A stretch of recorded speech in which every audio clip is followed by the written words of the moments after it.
Why a married man feels safe with you. Have you ever noticed how some married men seem to relax completely in your presence, as if they took off a heavy mask that they carry all day?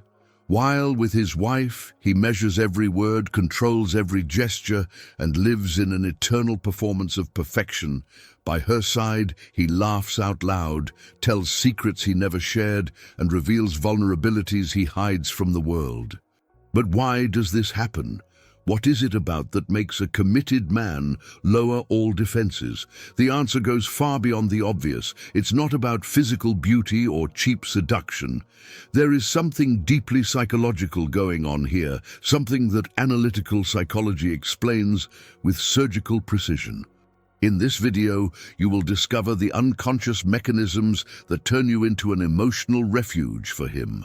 Understand why this security can be more dangerous than you think, and most importantly, learn to identify when you are being used as an outlet.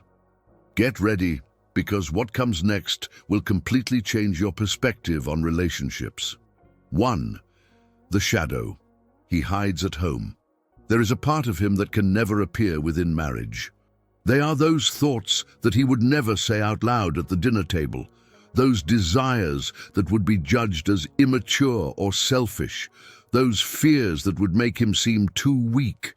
At home, he needs to be the strong provider, the exemplary father, the husband who has all the answers. Each day that passes, this pressure piles up layers and layers of forced behaviors until he himself forgets who he really is underneath all this. With you, something different happens. For the first time in a long time, he can let out that sarcastic comment without fear of starting a fight that lasts 3 days. You can admit that you are tired of certain responsibilities without hearing that you are immature. You can talk about that crazy dream you have without being called irresponsible. You become the only place where these banished parts of him can breathe. The wife knows only the edited man, the version approved for home consumption. She got used to this version, and any deviation from this script causes conflict. If he shows insecurity, she questions his ability to lead the family. If he wants to do something different, she remembers the bills to pay. If he expresses a controversial opinion, she already imagines what her in-laws will think. The relationship has become a constant negotiation where he always has to give up pieces of himself. You don't have that billing history. There is no mental list of expectations that he needs to fulfill in order to keep the peace.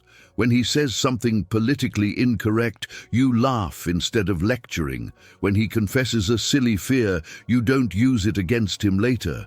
When he acts imperfectly, you don't file it as ammunition for the next discussion. This absence of negative consequences creates a space where he can finally take off his armor. His wedding has become a stage where the audience is never satisfied. Every gesture is analyzed, every word is weighed, every decision can become a reason for tension. Over time, he learned to censor everything before he spoke, to filter every impulse, to hide anything that might generate disapproval.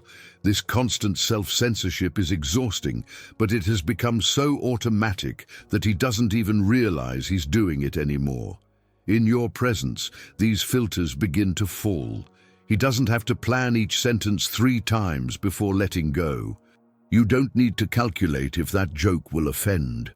He doesn't have to hide that he still likes things that his wife considers childish. You accept these parts of him without turning it into drama, and that silent acceptance is more powerful than any declaration of love. He feels safe because he can finally be whole, even if it's just for a few moments, stolen from the suffocating routine that has turned his life around. 2. You as a mirror of the true self. When he looks you in the eye, he sees who he really is, not who he should be.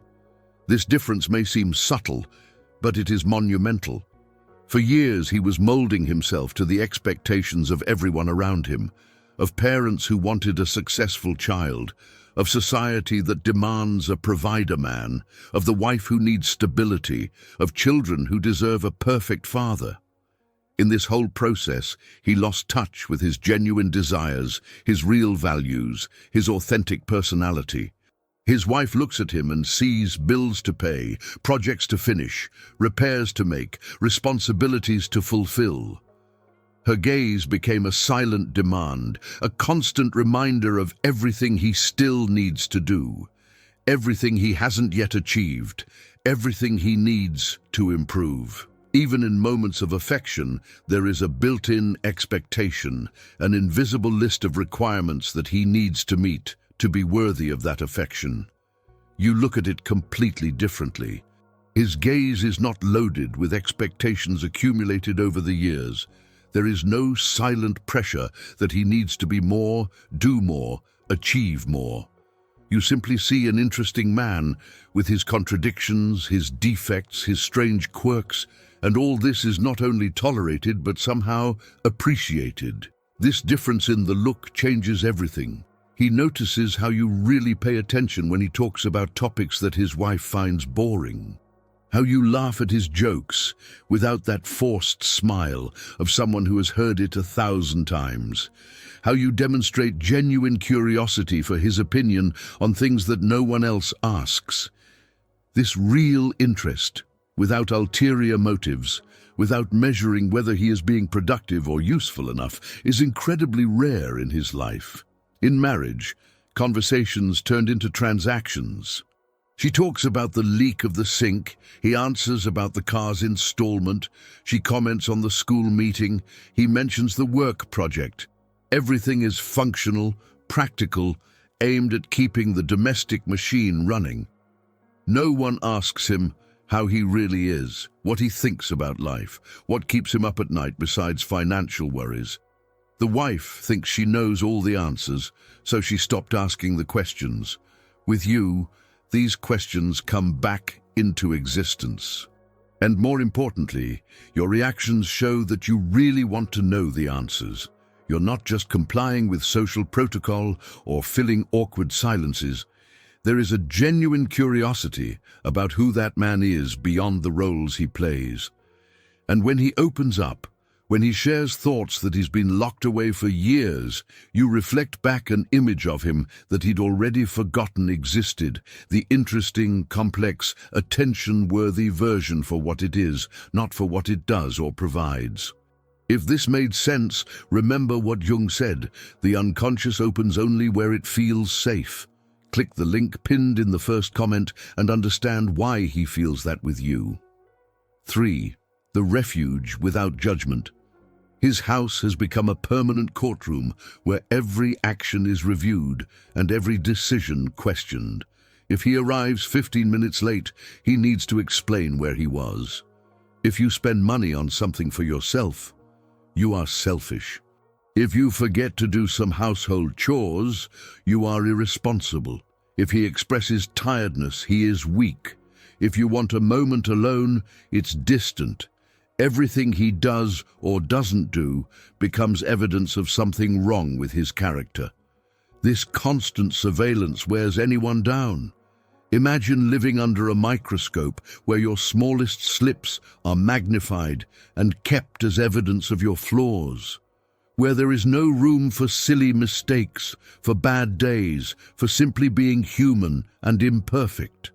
His marriage has turned into that, a space where he has to constantly stand up for himself, justify his choices, prove he's good enough.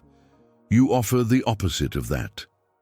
Not because she is naive or inattentive, but because she has no emotional investment in his failures. If he says he messed up at work, you don't turn it into evidence of general incompetence. If he admits that he's confused about something, you don't use that to question all of his other decisions. If he shows a less noble side of his personality, you don't build a whole narrative about who he really is based on that. This lightness in judgment is therapeutic. For the first time in years, he can talk about his mistakes without it turning into a 3-hour discussion about patterns of behavior. He can admit doubts without losing authority. It can show vulnerability without it being used as a weapon later. The absence of negative consequences for his honesty creates a cycle where he opens up more and more, because he has finally found someone who does not turn every confession into a condemnation. The wife accumulates resentment as someone who collects stamps. That time he forgot his wedding anniversary 5 years ago is still mentioned. That unfortunate comment he made when they were dating still comes up in the fights. That promise he didn't keep is still used as proof that he doesn't take the relationship seriously. She has a complete mental file of all the times he failed, and that file is always available for reference. With you, there is no such history of accusations. Every conversation is a blank page. You're not demanding old promises. You're not remembering past failures. You're not measuring whether he's being consistent with who he said he would be 10 years ago. You deal with the man in front of you right now, at this moment, without dragging into the conversation ghosts of old mistakes. He can contradict something he said last week without hearing that it is incoherent. He can change his mind without being called indecisive. You can have a bad day and discount it in the wrong way without it becoming a deep analysis of personality problems. You let things go, not because you don't realize it, but because you understand that being human is being contradictory sometimes.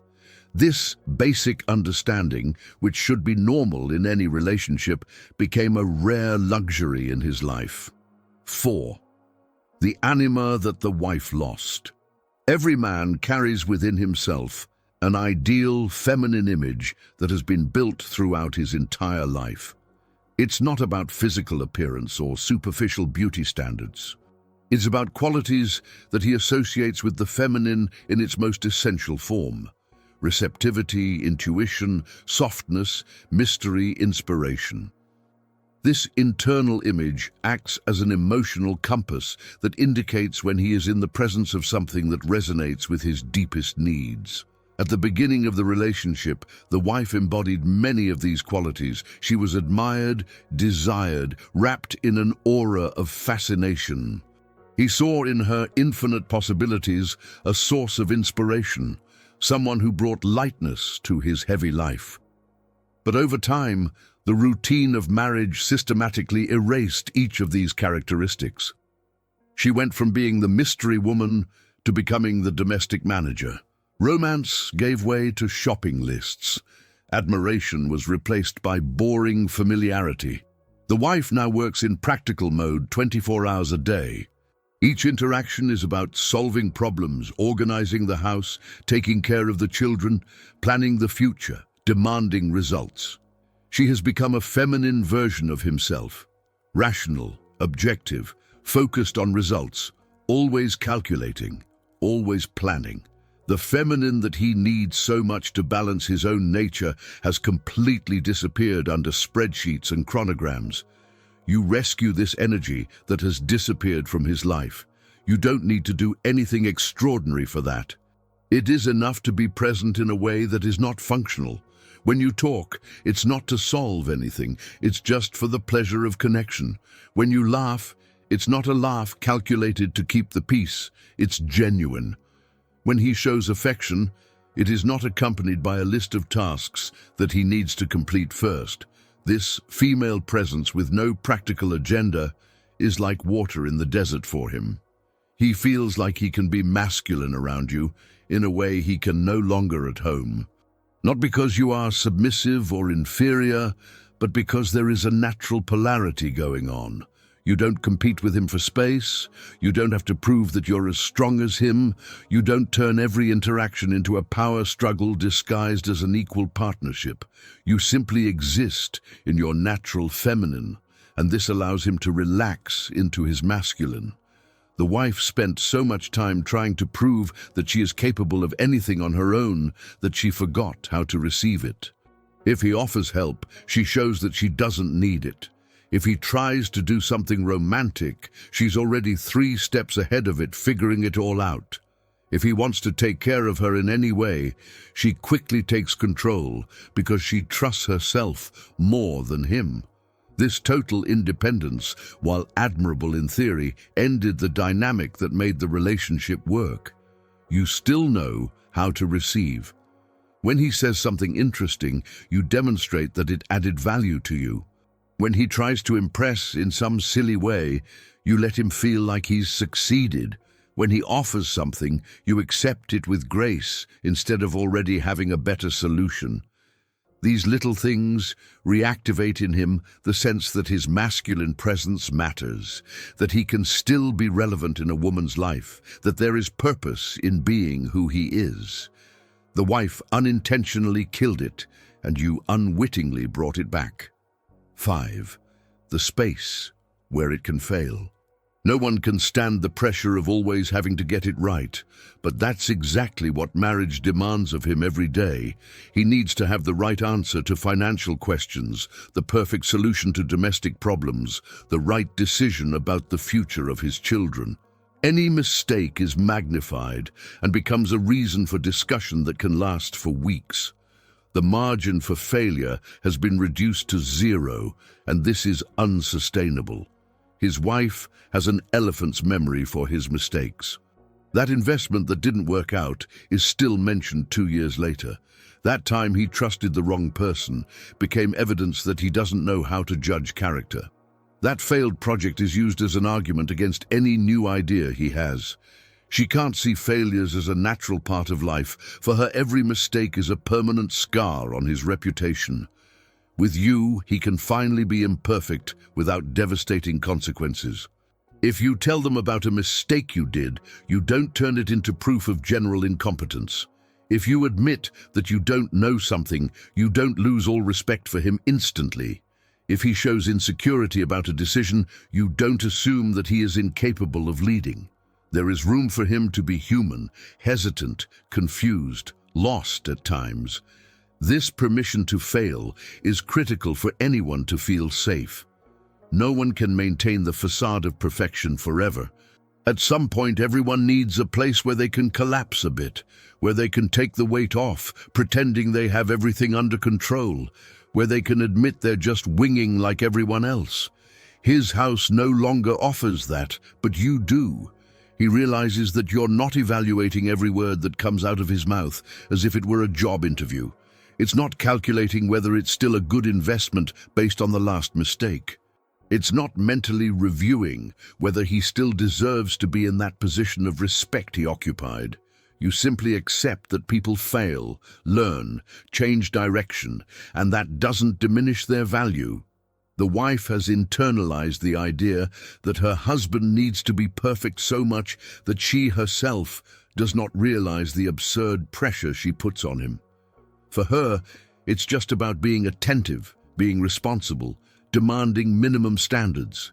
But in practice, it has become a constant supervision, where he is always being tested, always being measured, always needing to prove that he is still competent enough to occupy the role of husband and father. You don't have that investment in his success because your life doesn't depend on the decisions he makes. If he makes a mistake, it doesn't affect his bank account, his social reputation, his future. So you can have pure empathy for his difficulties without it being mixed with panic about the consequences. You may hear about failures without already calculating how it will affect you. You can offer comfort without charging him to solve it quickly because you also depend on that. This emotional distance from his practical problems paradoxically creates a genuine emotional closeness. It can be vulnerable about the areas where it is failing precisely because you will not suffer the practical consequences of these failures. It's a kind of security he doesn't find anywhere else in his life. 6. The projection of the ideal woman. You have turned the blank canvas where he projects everything he would like to exist, but no longer finds at home. It's not about who you really are. It's about who he needs you to be in that moment. And since you don't split bills, you don't raise children together, you don't have to make difficult decisions together, it's easy to keep this projection intact without reality spoiling it. The wife was completely de-idealized. He saw her sick, stressed, in a bad mood, being unfair, making mistakes, having horrible days where she was the worst version of herself. He knows every irritating habit, every character defect, every contradiction between what she says and what she does. The romantic image I had of her at the beginning has been replaced by a realistic and sometimes cruel portrait of who she really is. A normal person, full of flaws, far from any ideal. You are still in the illusion phase. He didn't see you on Mondays with a moral hangover. It doesn't know how you react under real pressure. He doesn't know his inner demons, his shameful contradictions, his mezquino side that shows when he's angry. You are the edited version of yourself, showing only the best angles, and this keeps alive the fantasy that there is still perfection possible in this world. He attributes to you qualities that you may not even have. If you agree with something he says, it's because they're kindred spirits who think the same. If you disagree, it's because you have an interesting perspective that challenges you constructively. If you're in a good mood, it's because you have a light personality. If she is serious, it is because she has emotional depth. Everything you do is interpreted in the best possible way because he needs to believe that he has found something special. The wife lost that benefit of the doubt long ago. If she agrees with him, she is submissive. If he disagrees, he is against it. If he is happy, he is superficial. If it is serious, it is bitter. Every feature of it is now seen through the worst possible lens because years of disappointment have built a permanent negative filter. She can't do anything right in his eyes, while you can't do anything wrong. This difference has nothing to do with who you really are. It has to do with the stage of the relationship and how much reality has already contaminated the fantasy. The wife pays the price of staying long enough for him to see the real human being behind the mask. You benefit from still being in the period where the masks remain intact and the imagination fills in all the gaps with gold. He projects onto you the woman who will understand you completely, who will accept you without judgment, who will bring lightness to your heavy life, who will make him feel young and relevant again. You become the magic solution to all the problems that marriage didn't solve. And since this relationship exists only in isolated moments, it never has to pass the test of everyday reality that destroyed the idealization of the wife. The danger is that this projection cannot last forever. If you were to face the same pressures he faces with his wife, tight money, sick children, annoying relatives, endless responsibilities, the illusion would begin to crack as well. You would discover his faults that are now hidden, and he would discover yours. All magic depends on keeping enough distance for the fantasy to survive. 7. The danger of being the safe haven. There is a serious problem in this whole dynamic that needs to be said bluntly. When you become his emotional refuge, you are taking an extremely fragile and potentially destructive position for your own life, because he uses you to recharge his batteries and then comes home working better at the marriage you're helping to keep. You have become the emotional lover who sustains a relationship that is not yours. While he vents to you, laughs with you, feels understood by you, the wife continues to have access to the man already relieved, less burdened, more tolerant. You are serving as an outlet that prevents the marriage from exploding because all that accumulation of frustrations that should be resolved at home is being dumped in your lap.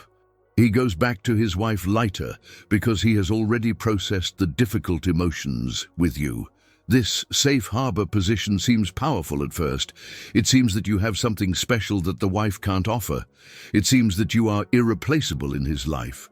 But the brutal truth is that you're doing intense emotional labor without receiving any of the benefits of a real relationship. He won't be there when you need him. It will not take responsibility with you. He will not build a future by his side. You're investing precious emotional energy in a man who has already made life choices that don't include you. And the more he feels safe in your presence, the more comfortable he is holding on to the status quo that made him seek refuge in the first place. He doesn't have to change anything. He doesn't have to face the real problems of the marriage. He doesn't have to make difficult decisions because you offer relief without requiring transformation. There are women who spend years in this position, believing that they are building something meaningful, that eventually they will realize that they should be with those who really understand them. But what usually happens is that he uses that connection as cheap therapy until he doesn't need it anymore, or until you finally cover up a definition and he steps back to protect the main structure of his life: the marriage, the family, the financial security, the social respectability. The illusion of intimacy that you have is built on the absence of real tests. You don't have to negotiate deep differences. You don't face external pressures together. You don't make decisions that affect the future of both of you. It's easy to be understanding when there are no consequences. It's easy to accept failures when you don't depend on them. It's easy to be the refuge when you don't have to be the real home. And there is another dangerous side to all this. You're getting used to crumbs. It's normalizing being the second option, the hidden person, his secret. It's training your heart to settle for stolen moments, late-night messages, conversations that need to be erased. It's teaching your self-worth that you don't deserve someone who is totally available, totally committed, totally present. The more time you spend in this position, the harder it becomes to get out of it and accept a real relationship with someone who can give you everything that this married man will never be able to give. You are wasting precious time being the emotional support of someone who at the end of the day sleeps next to someone else, wakes up thinking about the problems of another family, builds a future with another woman.